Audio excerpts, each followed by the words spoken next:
जी नमस्कार। आज हम डॉक्टर कीर्ति जैन जी के पास हैं और उनका इंटरव्यू है आज डॉक्टर्स डे को लेकर। तो मेरा पहला सवाल ये रहेगा डॉक्टर्स डे को लेकर कि डॉक्टर्स डे क्यों मनाते हैं? डॉक्टर्स डे मनाया जाता है बेसिकली समाज में अवेयरनेस के लिए, awareness for the health promotion, जिससे कि लोग अपनी सेहत का ध्यान रखें और उस सेहत को ध्यान रखने के साथ साथ उसके लिए क्या करना चाहिए। तो to seek the right guidance, मतलब अगर आपको जो दिक्कत है आप ठीक प्रकार के डॉक्टर के पास जाएं और उनसे अपना इलाज कराएं। तो बस इसी अवेयरनेस को ध्यान में रखते हुए है। और ये जो हमारे पहले वेस्ट बंगाल के चीफ मिनिस्टर थे डॉक्टर प्रधान सिंह रॉय, उनके वेदांत सिंह रॉय, जो कि वहाँ के चीफ मिनिस्टर भी रहे हैं, then he was a very very renowned and famous doctor. तो and he served a lot in the India. तो बस उसी के उपलक्ष्य में ये मनाया जाता है। इस तरह से शुरुआत हुई। आगे मैं ये कहना चाहूंगी इस बारे में कि आजकल के समय को ध्यान में रखते हुए, जैसे कि हमारे पास बहुत सारे डॉक्टर्स हैं, डॉक्टर गूगल हैं, डॉक्टर एआई हैं, तो हम ये ध्यान रखें कि सारे डॉक्टर्स हम ही ने बनाए हैं कि कहाँ से बने सारे डॉक्टर्स। इतनी सारी जो दुनिया भर की किताबें हैं, इन्होंने अपनी सुविधा के अनुसार हर किताब से दो दो लाइन ली हैं और इन्होंने डायग्नोसिस बना दिए। तो आपके ज्ञान वर्धन के लिए ये बुरे नहीं है, ठीक है। जैसे कि हम कहते हैं हमें हर चीज के बारे में जानकारी होनी चाहिए, पर जब आपके स्वास्थ्य की बात आती है उस चीज को उतना ही आप महत्वपूर्ण समझें। और गूगल डॉक्टर और एआई डॉक्टर की जगह जितने सारे डॉक्टर्स हैं जिन्होंने अपनी जिंदगी लगा दी पढ़ाई करने में, अपने हुनर को बिल्कुल चमकाने में, तो आप जाएं और उनसे सही गाइडेंस लें। तो ये मैं आग्रह करना चाहूंगी सब लोगों से। मैम मेरा कहना है कि अभी पिछले कुछ महीने से या कुछ सालों से देखा जा रहा है कि पेशेंट तीमारदार बहुत अग्रेसिव हो जाते हैं। मतलब डॉक्टर के पास किसी पेशेंट को लेके आते हैं तो पूरा गारंटी समझ के, लेकिन एक समय था जब डॉक्टर पर बिलीव करके मतलब पूरा धैर्य से अपना काम करते थे। तो इस विषय पर आप क्या कहना चाहेंगे? इस विषय पर एक्चुअली कुछ कहना और सुनना, मुझे नहीं लगता कि मेरे कहने से या समझाने से इसमें कोई भी फर्क होने वाला है। मैं आपको बस एक बात बताना चाहूंगी। आप ये देखिए कि आज से 40-50 साल पहले लोग किस तरह एक दूसरे से मिलते थे, किस तरह का व्यवहार था। सब लोग प्यार से मुस्कुरा के बात करते थे। तो जो चीज हम देख रहे हैं, जो परिवर्तन इन जनरल हो रहा है कि भाई लोगों का एक दूसरे के प्रति एक प्यार वाला भाव खत्म हो रहा है, सहिष्णुता जो होती है हमारी वो खत्म हो रही है।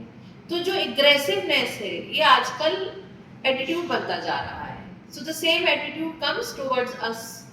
और क्योंकि जैसा मैंने आपको बताया इतने डॉक्टर गूगल डॉक्टर एआई हैं, तो हम तो उनकी भाषा में बात नहीं कर सकते। तो जब हम उनकी भाषा में बात नहीं करते हैं, जो कि पेशेंट समझ के आए, भाई इतना उसने टाइम लगाया अपने फोन पर, ठीक है, इतना उसको लगता है कि बस वही बात वो हमसे सुनने के लिए आ रहा है। पर अब हम क्या करें, हमने तो सही किताबों से पढ़ाई की है ना, तो हम अपनी बात बताएंगे उन्हें। तो मुझे लगता है बस मैं एक ये आग्रह कर सकती हूँ सबसे कि इन जनरल आप लोगों का सबका ये जो हमारा एटीट्यूड चेंज होता जा रहा है, रेस्टलेसनेस आती जा रही है, हर चीज फास्ट होनी चाहिए, ये तो बिल्कुल ही काम नहीं करेगा। ना डॉक्टर के साथ काम करेगा, ना आपके जीवन में आगे काम करेगा। थोड़ा धैर्य रखें। और मेडिकल साइंस से कोई जादू तो है नहीं। तो मेरा आजकल एक्चुअली बहुत ही फेवरेट सेंटेंस हो गया है, जब भी मेरे पास पेशेंट आते हैं पूछते हैं कि मैडम कितने दिन में सही हो जाएगी, तो मेरे सबसे पहला बस यही है कि मैं कोई मैजिशियन नहीं हूँ, जादू नहीं होगा दवाओं से। मुझे लगता है कि आपको आराम मिलना शुरू हो जाएगा, पर आपको मैं जादू नहीं कर सकती। इसके बारे में तो सबको ही एक आपस में ही अवेयरनेस होनी चाहिए कि हम किस तरह से अपने आप को चेंज कर रहे हैं, अच्छा नहीं है। दूसरा मैम मैं ये कहना चाहूँगा कि जैसे आपके पेशे से रिलेटेड जैसे जो भी मरीज आते हैं, इस डॉक्टर्स डे पर मैं चाहूँगा एक ऐसा संदेश जाए जो मतलब अपनी आंखों के लिए वो सेफ्टी से कुछ कर सके, कोई ऐसा उपाय। वैसे तो लोग आते हैं, आप देखते भी हैं, कई सारे मरीज आपके पास आते हैं, लेकिन मैं चाहता हूँ आपके पेशे से रिलेटेड कोई एक ऐसा संदेश अच्छा जो जागरूकता भरा हो उनकी आंखों के लिए। ये तो बहुत अच्छा सवाल किया है आपने। आजकल के टाइम में बहुत सारी ऐसी चीज हैं, लगभग अभी क्योंकि ये जो समय है इस टाइम में बच्चों के स्कूल्स नहीं चल रहे हैं, बच्चे सारे अपने घर पे बैठे हुए हैं। तो अब ये बच्चे चाहे 2 साल की उम्र का है, चाहे 1 साल की उम्र का है, मान लीजिए 10 साल की उम्र का है, सारे बच्चे आते हैं कि जी सर दर्द हो रहा है, ठीक है। सर दर्द हो रहा है, हमारे आंख में पानी आ रहा है, आंख लाल हो रही है, बच्चा आंख को मीड़ रहा है, बच्चा आंख नहीं खोल पा रहा है, या बच्चा क्या बोल रहा है कि उसको डबल दिख रहा है, या सामने का जो है हमें धुंधला दिख रहा है। तो जब हमारे पास बच्चे नहीं, कुछ बड़े लोगों को भी इस तरह की प्रॉब्लम हुई है, तो जब हम ऐसे लोगों को देखते हैं तो something called computer vision syndrome. So the computer is not the right word. Basically, it's because of the gadgets. Phone है हमारे, आईपैड्स हैं, टैब्स हैं, लैपटॉप है, डेस्कटॉप है।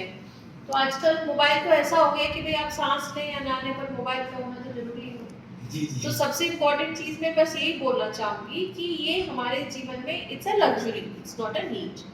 तो उसको उस तरह से यूज करें, और अपने बच्चों को आप फोन यूज करने का ऑप्शन ना दें, because it is an addiction. आप समझते होंगे एडिक्शन क्या होता है। तो अगर आपने एक बार कोई एडिक्शन इंट्रोड्यूस कर दिया लाइफ में, आप उसको वापस नहीं ले सकते। तो बच्चों को ये नहीं लगना चाहिए कि मेरे पास ये ऑप्शन है कि मैं कुछ नहीं कर रहा तो मैं मोबाइल देखूं। तो सबसे बहुत ज्यादा है।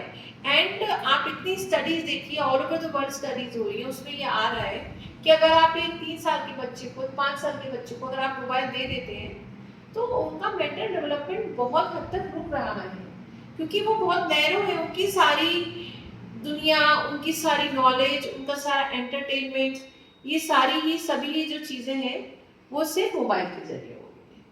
मोबाइल से दूर रहें, स्क्रीन से दूर रहें। जब आवश्यकता है तब उसे यूज करें, और उसको आवश्यक समझकर, ना कि जरूरत बनाकर। आवश्यकता के अनुसार, आवश्यकता के अनुसार, जैसे कहते हैं नमक आवश्यकता के अनुसार डालें, मिर्च आवश्यकता के अनुसार डालें। भाई आपने कुछ अच्छा खाना है तो वो भी आप एक टेस्ट के हिसाब से खाएंगे ना। ऐसा तो नहीं है कि भाई आप डेली पूड़ी खाएंगे सुबह दोपहर शाम को, क्या आपको पूड़ी या समोसे पसंद है। तो बस थोड़ा सा ध्यान रखें, मोबाइल से, स्क्रीन से खुद भी दूर रहें, जितना आवश्यक है बच्चों को दूर रखें। हर 20 से 25 मिनट में एक मैंडेटरी है, आवश्यक है, 1 मिनट के लिए अपनी आंखों को बंद रहे, जिससे कि जो साइकिल चल रहा है कंटिन्यूअस मोबाइल पे देखने का, सर दर्द, आंखों का दर्द, आंखों में चुभन और धुंधला दिखना, डबल दिखना, उल्टी होना, आप बिलीव करेंगे, मतलब इतने सिम्टम्स कभी कभी सीवियर हो जाता है। अभी रिसेंटली मैंने पेशेंट्स देखे हैं, और पेशेंट के जो फादर है, उन्होंने बोला, एक बच्चा था कि मैं अपने बच्चे को न्यूरो सर्जन को दिखाना चाहता हूँ। मैं एक्चुअली सुन के मेरे को लगा कि सच में बच्चे को कुछ दिक्कत है, जो शायद कुछ मैंने मिस कर दिया है, कोई चीज उसकी हिस्ट्री में। तो मैंने उनसे दोबारा हिस्ट्री ली। These are all the symptoms of computer vision syndrome, और we should say the screen vision syndrome basically। तो बस दूर रखें अपने बच्चों को मोबाइल से, खुद भी दूर रहें। बस इतनी बड़ी प्रॉब्लम, बहुत बड़ी प्रॉब्लम होती जा रही है, बहुत ज्यादा बड़ी प्रॉब्लम होती जा रही है। लगभग 90% लोगों के चश्मे लगे हुए हैं, चश्मे नहीं भी लगे हुए हैं तो भी कंटिन्यूस सर दर्द, बैक। अगर जो लोग हमारे जो सारे आईटी प्रोफेशनल्स हैं, चलिए उनका तो काम है, वो भी पूरे दिन बैठे हुए हैं, पूरे दिन डेस्क जॉब की वजह से उनकी पोस्चर्स खराब हो रहे हैं। अब ये तो नहीं कह सकते कि आप अपना काम ना करें, पर ये काम करते हुए आप बीच में उठें, एक वॉक लें, थोड़े से स्ट्रेचेस करें। So these are all the lifestyle changes, क्योंकि अब कंप्यूटर और ये सब जो चीज़ें हैं हमारी ज़िंदगी का हिस्सा हैं। तो अपनी ज़िंदगी को, इनके प्रयोग से हमें अपनी ज़िंदगी को बेहतर बनाना है, ना कि इनके प्रयोग से हमें अपनी ज़िंदगी में नई नई समस्याएं खड़ी करनी है। तो इस सब का आवश्यक ना, एडिक्ट नहीं बनना है, बिल्कुल भी नहीं बनना है एडिक्ट। और दूसरा मैम, सरकार की बहुत सारी योजनाएं चल रही है जागरूकता को लेकर, आप अपनी तरफ से क्या जागरूकता संदेश देना चाहेंगे? मैं आई विल से मैं जो पर्सन हूँ वो मॉडर्न इनोवेशंस में, टेक्निक्स में बहुत ज़्यादा बिलीव करती हूँ। मेरा एक रुझान है कि भाई क्या क्या नया चल रहा है, क्या क्या नई चीज़ें हो रही हैं। तो जैसे कि हमारे मेक इंडिया इनिशिएटिव है, उसमें इस तरह का प्रयास किया जा रहा है बाकी सब एनजीओ से और सबसे मिलके कि नए नए मैन्युफैक्चरिंग की टेक्निक्स आए, जिससे कि नए लोगों को बढ़ावा मिले।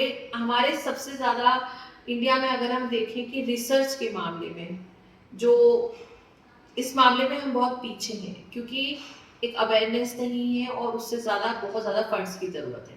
तो स्पेशल फंड्स रिलीज किए जा रहे हैं मेक इंडिया इनिशिएटिव के अंदर, जिसमें कि आप बिलीव करेंगे अभी लगभग 2,40,000 इतने सारे नए प्रपोजल्स आए हैं। एंड इस सब के लिए बाहर से भी एड मिल रही है, लगभग 76 बिलियन फॉरेन हमारे पास जो है इन्वेस्टमेंट बेसिकली ये रिलीज हो रहा है। और इस सब के साथ साथ 100 मिलियंस जॉब, ये जो नए जॉब्स हैं with the new proposals, new startups, ये सब चीजें की जा रही हैं। तो मुझे लगता है कि सरकार की तरफ से ये एक बहुत ही अच्छा इनिशिएटिव है।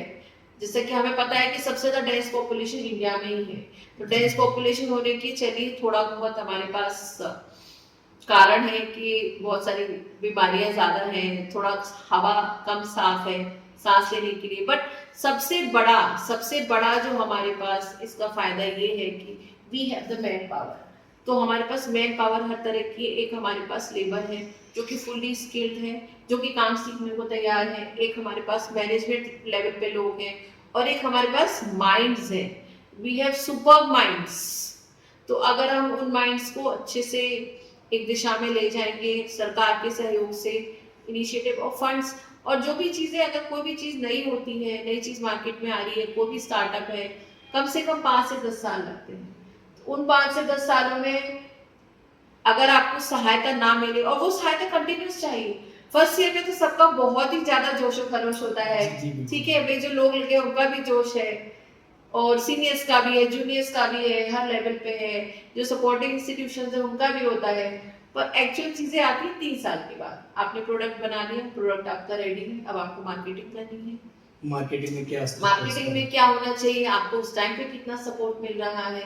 तो मुझे लगता है जो मेक इंडिया इनिशिएटिव है, इसकी वजह से हम बहुत आगे बढ़ सकते हैं। And I will say specially from the Europe, और स्पेशली हमारी नेबरिंग कंट्रीज, हमारा चाइना में बहुत चीज़ों से कंपटीशन है, और सबसे बड़ा कंपटीशन तो ये है। आई एम वेरी हैप्पी कि इतने सारे जो हमारे मॉडर्न टेक्स हैं और बहुत ही हाई एंड फोर्स हैं, अब इंडिया में भी मैन्युफैक्चर नहीं तो कम से कम असेंबल होने लगे हैं।